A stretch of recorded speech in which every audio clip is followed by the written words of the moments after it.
ئەو ئافرەتانێکەوە مێردەکانی خۆیان و هاوسەرانی خۆیان بەدڵ نییە لە ئەوەی کە پیاوەکانیان لەگەڵیان توندە لەگەڵیان لە هێندێ سیفەتە خراپی ئەنوێنێ پێویستە سەبر لەسەر بگرن و ئارام بن لەسەر ئەو ئەزیەت و ئازارێکەوە بەسەر دڵ و دەروون و جەستە و لاشەیانە ئەهێ زوو داوای جیابوونەوە و تەلاق نەکەن. پێغەمبەری خوا صلی الله عليه وسلم لە فەرمایشتێکا ثەوبان لێ ئەگەڕێتەوە فەرمێ ئەیومە امرأة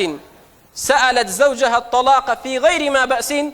فحرام عليها رائحة الجنة. رواه أحمد وقال شعيب الأرناؤوط إسناده صحيح على شرط مسلم ورواه أبو داود وابن ماجه. پیغمبری خوا فرمی صلی الله علیه وسلم هەچ ئافرەتێک داوای تەلاق و جیابوونەوە لە پیاوەکەی خۆی کە بڵێ ئەبێ ئیلا تەلاقم دەی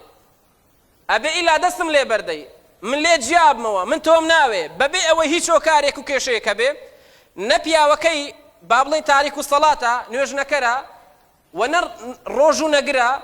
و هەروەها نەفەقەشی ئەکێشێ و هەروەها مارەیەکەیشی داوە و کار و کەسابەتیشیان بۆ کە بەڵام لەسەر شتێکی کەم و سادە و ساکار داوای تەلاق و جیابوونەوەی لێەکە کە کێشە و مەشاکل نییە. پێغەمبەرە فەرمێ صلی الله عليه وسلم ئەو ئافرەتە پەروەردیگار بۆنی بەهەشتی لەسەر حەرامەکە بۆنی بەهەشتی لەسەر حەرامەکە. زانایان ئەفەرموون واتە نەک ناچێتە باشەوە بەڵکو هەر بۆنی بەهەشتی لەسەر حەرامە.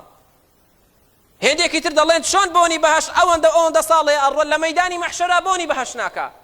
یاخود ئەگەر بچێتە بەهەشت کە یەکێک لە ناز و نیعمەتی بەهەشت بۆنی خۆشی پڕ بەرامی بەهەشتە پەروەردیگار لەو ناز و نیعمەتەیە بێبەشی ئەکا. یعنی بەداخەوە پیاوی وا هەیە چونکە دڵی بە ئافرەتێکەوەیە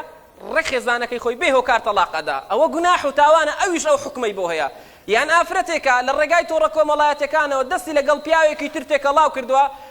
ئامادەیە واز لە منداڵەکان و لە هاوسەرەکەی بێنێ دەست لەگەڵ پیاوێکی خراپ بێدین دوور لە ڕەوشت و بەها جوانەکان تێکەڵاو کە بچێتە ژێر نیکاحی ئەو واز لە پیاوەکەی خۆی بێنێ ئەو جۆرە کەسانە بۆنی بەهەشتیان لەسەر حەرامە.